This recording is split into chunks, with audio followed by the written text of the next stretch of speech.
Hello ખેડૂત મિત્રો, તમારા બધાનું સ્વાગત છે મારી યુટ્યુબ ચેનલ ખેડૂત પુત્ર ઉપર। આજે આમ જુઓ, શેણાની નવી વવણી બતાવવાની છે।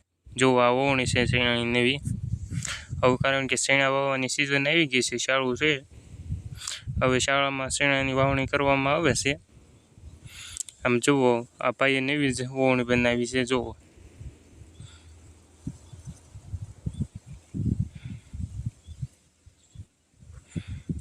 હરવાર પાળે બંધાતા જાય છે।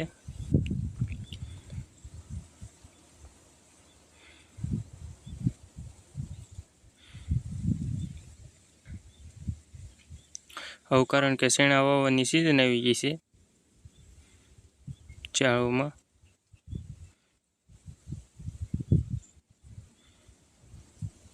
એક સાઈડથી ખાતર નખાતું જાય છે અને એક સાઈડથી વવાતું જાય। વિડીયો સારો લાગે ને તો બધા લાઈક, શેર અને ચેનલને સબસ્ક્રાઈબ કરી દેજો। ફરી મળશું નવા વિડીયોમાં।